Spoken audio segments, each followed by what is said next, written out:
Welcome back. So now that you understand the diatonic chords, you know the chords that are naturally created by taking every other tone of the scale or taking the tertian intervals and putting them together, which is another way to say every other alphabet letter of the scale if you're doing it right.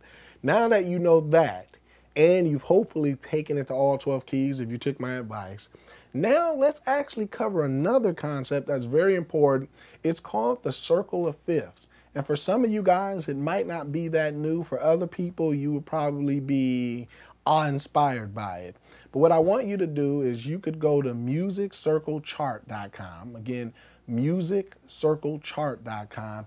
It's pretty much a big old circle. It's actually like a clock. And instead of having music like C, D, E, F, G, A, B, C, instead of going like that, what it does is it rearranges music in fifth intervals. Remember when we studied fifth intervals, we studied the intervallic approach and all that stuff?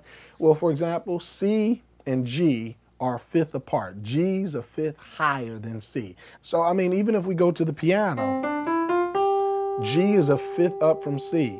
It has 5 alphabet letters, alphabet letter C, alphabet letter D, E, F, G. So it passes that rule, has 5 alphabet letters, but it's also 7 half steps apart. So what this circle does is that it puts C at 12 o'clock. Imagine a big old clock. And imagine instead of 12 o'clock up there, cross out the 12 and imagine C there, right up at the top. And then all it does, it goes a fifth up from C. An easy way is to just think of the fifth tone of the C major scale. Whatever tone you're on this clock, on this big old circle, think of what's the fifth tone of the scale we're currently on, and that'll tell you what's next on the clock, what's next on the circle of fifths. So essentially, we're putting G at 1 o'clock. So we're putting G where you would normally see a 1 up there. And then we do the same thing. Now we're in the world of G, or the key of G. Let's go to the fifth tone of the G major scale. That's the easy way to do it. And then that puts us at D. So D is a fifth away from G. G is a fifth away from C. So here's pretty much what you're getting if you do that exercise. You take the fifth tone of every scale. Here's what you'll get. You'll get C, G, D, A, E, B, and then we'll have to start all over. F sharp, C sharp. And then at this point, you're not going to say C sharp, you're going to say D flat. I'll talk about that soon. A flat, E flat, B flat, F, and then C, which I'll do it down here. Now that's going clockwise, meaning if we were to look at a real clock and you look at this circle of fifths, that's going from 12 to 1 to 2 to 3, all the way back. That's great, but let me tell you the real secret. This is your $1,000 secret right here. If you actually go the opposite direction, and some of y'all don't mind pulling the clock back a few years. Some of us don't mind going back in the past. But if you actually go the opposite direction, as if 12 o'clock is coming back to 11, back to 10, and you take that the opposite direction, that's the real flow of music. Some call it the circle of fourths, some call it the circle of fifths. It's all the same thing. I mean, for example, if I was at the key of C, I could say, what's a fifth down from C? And it would give me F. I know some of you guys like to think of F as the fourth tone of the scale, and that is correct if you go up to F. But if you looked at it going backwards, F is a fifth down from C. B flat is the fifth down from F. So that's why you can't really say, well, this is the circle of fourths and not the circle of fifths if you're going this direction. Or some people say, well, this is the circle of fifths and not the circle of fourths. It doesn't matter what you call it. You can call it fourths, you can call it fifths. It's all how you look at it. But what's important is you need to go that direction, that counterclockwise direction, because that's where you'll really see the movement of music. And if you remember that chord progression I showed you in the last segment, remember when we were going from C to A, D to G, E to A, D to G? That's a very common movement. And we call that circular movement. Most of what I was doing is circular movement, because if you look at the circle of fifths and you print out that chart, because if you're just listening to me saying I'm lost, you're lost because you're being lazy and you're not going and printing out that chart. And if you can't find that chart at musiccirclechart.com, just go to Google and type circle of fifths. You'll find 1,000 of those charts, and just really rewind this and look at it. I have this passion for you to understand this. And if you're just watching me and saying you don't get it, that's the reason, because it's nothing to get. It's just a circle with notes on it. And I just explained why they're rearranged that way, because it's really detailing them in fifths, a fifth apart from each other. But what I want to do now is teach you something different, because a lot of people use the circles for key signatures and sight reading. It can tell you a lot about how many flats are in a key or how many sharps are in a key. That's fine. We've already done that. You know your scales. You don't have to use a circle for that. What I want to show you is how chord patterns and chord progressions are created by using the circle. Okay, so start at C on the circle. And then what I want you to do is go to A, and I want you to circle that on the circle of fifths as well. And then I want you to go to D, circle that on the circle of fifths as well. Then I want you to go to G, circle that. And then I want you to come down to E, circle that, come back to A, circle that again if you have to. Then circle D. Again, you've already circled it, but circle again. Circle G, and then circle C. Now, if you really did that, you would have noticed that we went in a particular flow on that circle. Because, yeah, we started at 12 o'clock on C, but we quickly went over to, I believe it's 4 o'clock, because G is 1 o'clock, D is 2 o'clock, A, okay, it's 3 o'clock, y'all. I said 4, I meant 3 o'clock. So A was 3 o'clock. And then what do?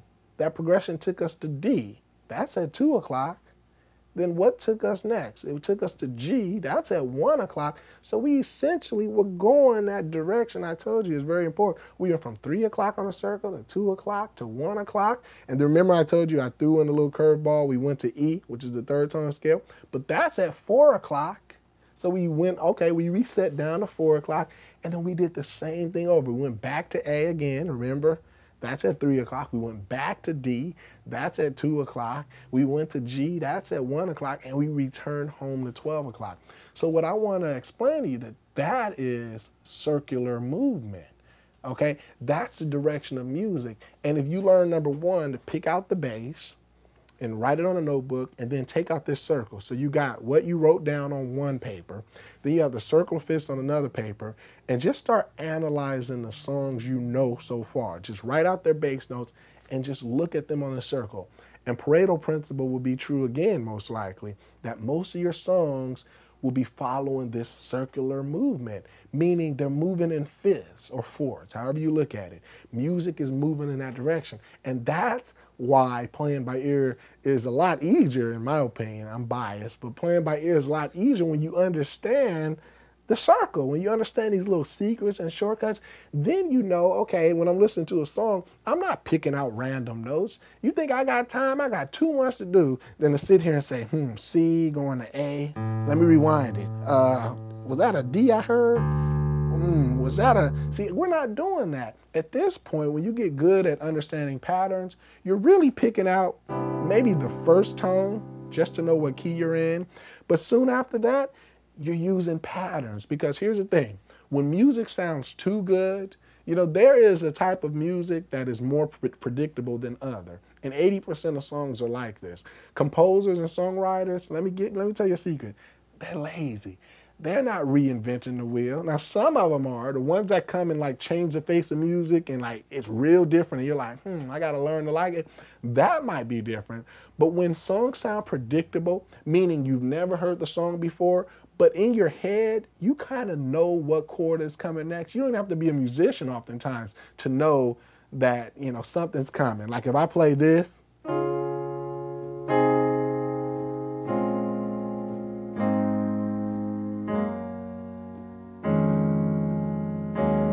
you probably know what should come after this. If you were thinking, and then if you were thinking, start all over, even you have what it takes to predict patterns, because you kind of heard this pattern in your head. You know, when we're in elementary school and we take those little standardized tests, some people believe in them, some don't, but it'll be like, it'll have a triangle, triangle, circle, triangle, triangle, circle, triangle, triangle, and then it'll have a question mark. Well, if my little daughter, who, you know, she's 3, but when she takes the test, I'd imagine she'd be about 6 or 7 years old, right? And if she can figure out that triangle, triangle, circle, triangle, triangle, circle, triangle, triangle, and the answer to the question is circle, then us grown folks can figure out when we hear a certain pattern, we kind of know where it's going. We know how music is supposed to sound. We've been conditioned over the years, particularly in Western music, to know how songs sound. So now what I will be so bold to tell you is that most of the time, it's circular movement. And if it's not circular movement, it's what I'm going to talk about in the next segment, which is stepwise motion or stepwise movement, meaning we're going step by step. We're kind of going either up the major scale or down the major scale. But between those two, and there's a few other things, but between those two, for the purposes of this course, you'll be well taken care of if you understand circular movement like this. That's popular in gospel music. I remember when I learned a song, Silver and Gold by Kirk Franklin, it was.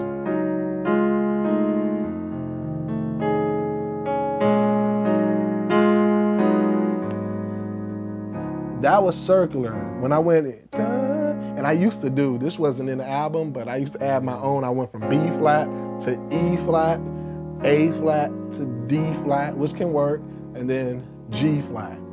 You know, that took care of 5 chords. So when I'm listening to a song, and a lot of gospel music has that, you know, when I'm listening, when I hear that, I know automatically, oh, that's circular. And if you go to your circle and you circle B flat, circle E flat, circle A flat, circle D flat, and circle G flat. If that was a pizza, I would have taken almost half of a chunk out of your pizza, because I literally went neighbor by neighbor on that circle of fifths. Just go from B flat, E flat is next door, A flat's next door to that, D flat's next door to that, G flat. I took you from almost, I believe, 10 o'clock all the way down to 6 o'clock. If I came over to your house and you said I could have some pizza, that would have been half your pizza. You would have been mad at me. But the point is, songs follow. You can almost take a chunk out of the circle and use it for your song. And we were in the flat region, if you will, you know, B flat, E flat, A flat, D flat. Those are the flat keys. We cut the circle in half. The right side of the circle from like 1 o'clock to 6 o'clock, that's your sharp hemisphere, if you will. I made up the hemisphere part. Sounds good. I want it to sound good. But then if you take the left side of the circle, that's your flat. So you got these 2 different worlds, you know, and usually you won't go past 6 degrees. You ever heard this thing called a 6 degree of separation? You're at most 6 degrees from anybody else in the world. If I want to get to Oprah, well, JP may know somebody that knows somebody that knows somebody, and eventually I can get to Oprah after just 6 people. Anybody else in the world, there's a theory. Well, that's how music works. Usually when you get past the 6th degree, it's going to be real dissonance because, for example, on a circle, C and G flat are 6 keys away from each other. They're opposite, 12 o'clock and 6 o'clock. And that's one of the most dissonant, you hear that? That's what we call a tritone. It's between C and G flat. So you generally don't get further than that. So if you think about it, you're going to be working in these little chunks off of the circle. Neighbors, you know, music moves. Now, another thing I want to explain to you is why do we move in circular intervals? Why is that so popular? Well, here's one explanation. I won't say this is it, but here's one. If you go to the key of C, look at the notes of the key of C. Well, it's all white notes. Now, let's look to the left of C on a circle of fifths. So we would have to go down, because we're going counterclockwise. We're going, in other words, from 12 o'clock on the circle to 11 o'clock, and it helps if you have the circle with you. That's F. Now, let's just stop and study the key of F. F has all white notes, except when you get to the alphabet letter B, you don't play B natural like you did in the key of C, you play B flat. So, could it be safe to assume that because the key of C and the key of F only differ by 1 alphabet letter, or 1 degree of separation, if you will, would it be safe to assume that's why they're so closely related? And if you look on the other side, see, C going to F, that could be like the paternal side. That could be like the father relationship. This could be like a cousin or a sister or brother. But let's go to the maternal side, C up to G, because that's also a fifth. That's a fifth up. That's why when you look at the circle, every tone has, you know, a neighbor to the left and a neighbor to the right that it'll pull close to, you know. So with G, also fifth up. Look at the key of G. All white notes except this F alphabet letter is raised to F sharp. So it has only 1 degree of separation. So that's one rule. If you circle any number of 3 keys on the circle and you look at the middle note, it'll be the common element between those neighbors. It'll be the connection. Generally and always the key on the left will have the same number of notes different than the key on the right, meaning G is 1 note different than C major, the keys, and that's the same distance between F, which is on the other side. So that's why F or C and F, they have a strong connection. That's why most of your songs, that's why that sounds good, you know? You know, and that's just basic chords, but you go, you know, that's a normal progression. Or the other way, C going to G, G going to F. Those neighbors, you know, if you just kind of kick it with your neighbors, you can play songs. And that's what we call primary chords. And in the key of C, G's the fifth, F's the fourth. If you just play around with those, Lord, I lift your name on high. There's a song there. Or hallelujah, hallelujah. I'm going to F, hallelujah. Going to G, hallelujah. So I'm at C. Boyz II Men made a song. It's Mama's song.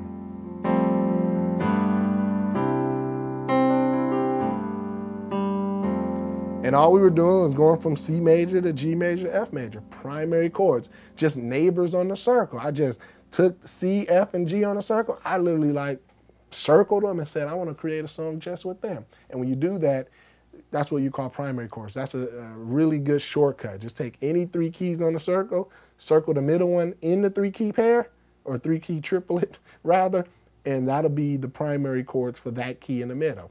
Simple technique there, but you have to look at the circle to really get it.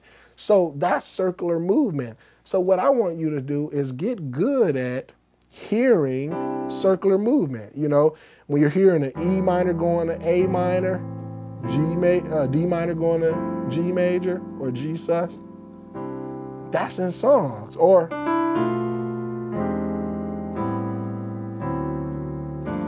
that's common gospel movement. What did I do? I went from B, E, A, D, G, C, F. Do you believe I use all the notes of C major, but instead of going, I went circularly. I almost made up my own thing called the C circular scale. It would be B, E, A, D, G, C. It takes care of every tone of the scale, but it actually does it using the circle of fifths. So if you actually circle B on the circle of fifths, you'll find that that's at 5 o'clock on the circle. E's at 4 o'clock, A's at 3 o'clock, D's at 2 o'clock, G's at 1 o'clock, C's at 12 o'clock, and then obviously we're at midnight, but we gotta go back in time, and F is at 11 o'clock. I literally took half of the circle, circled it all out, and there's my scale. And that's called a 7-3-6-2-5-1 progression. I know it'll show up on the screen, but 7-3-6-2-5-1-4. And what I would do, I would memorize that. Where do the numbers come from? Come on, don't make me slap you upside the head. They come from the scale. B is a 7th tone, E is a 3rd tone, A is a 6th tone, D is a 2nd tone, G is the 5th tone, C is the 1st tone, F is the 4th tone. Now, if you memorize that, if you memorize,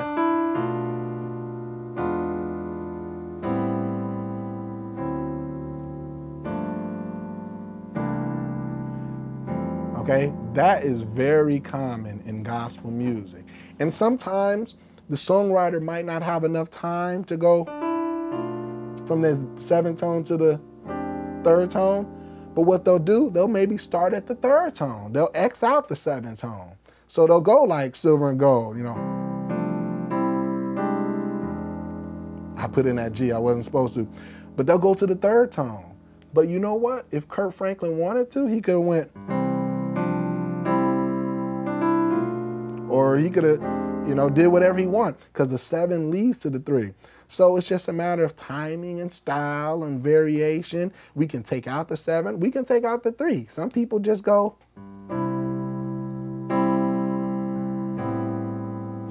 you know, they'll go straight to the 6. Some people say, well, that's not, I want to do something different. So they'll go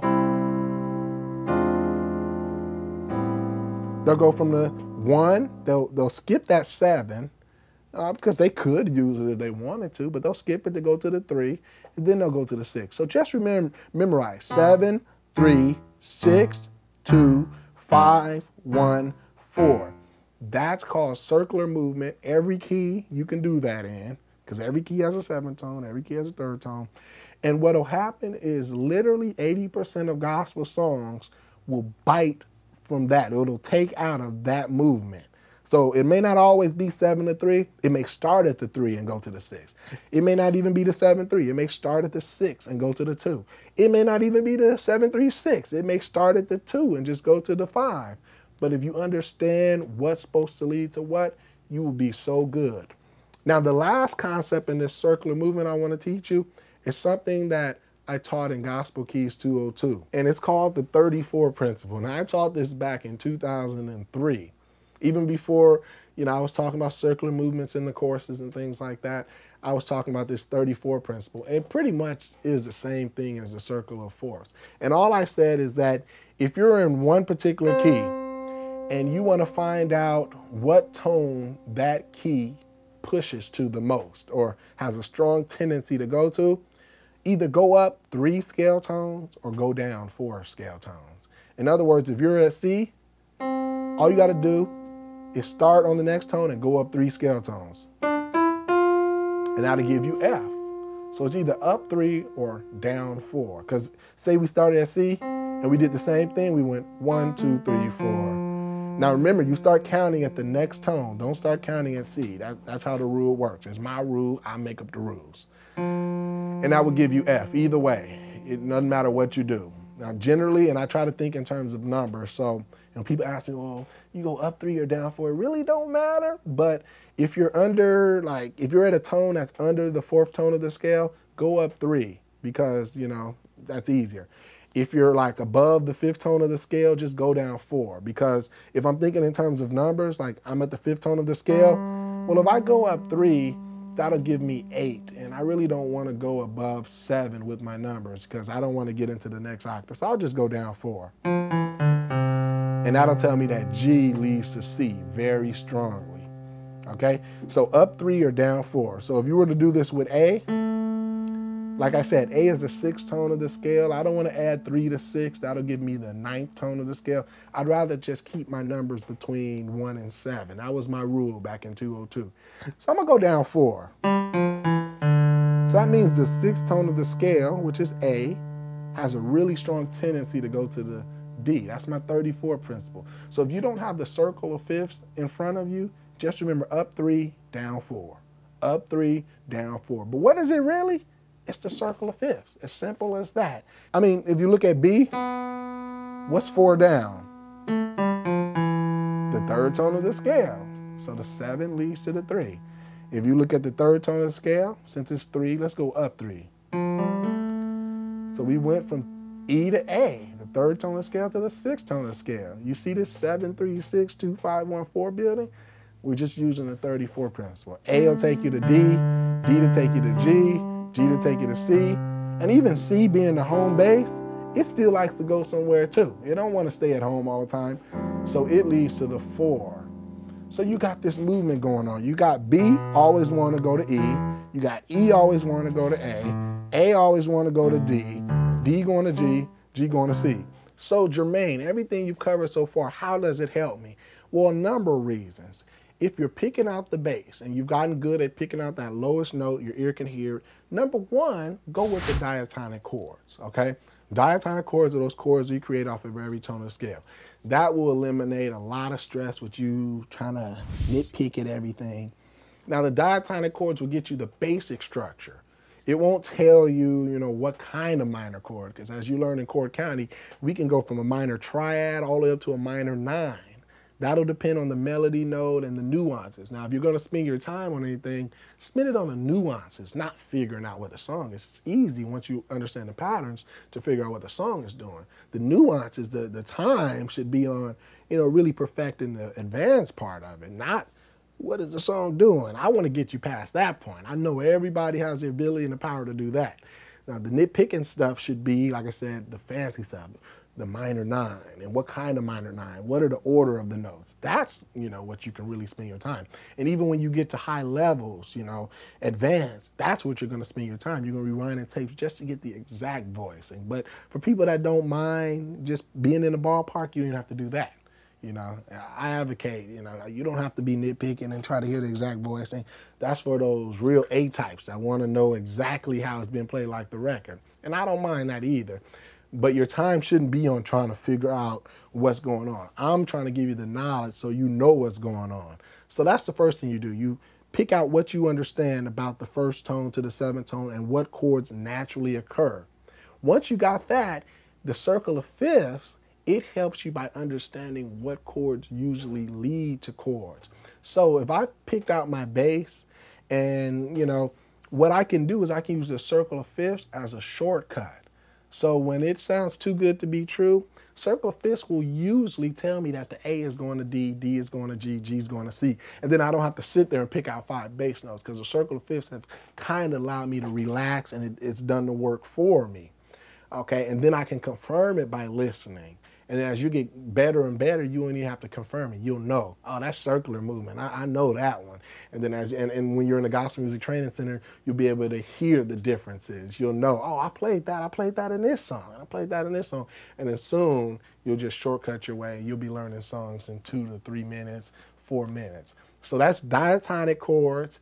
That's circle of fifths, even a little of my gospel keys 202, 34 principle. Let's move on to the next segment.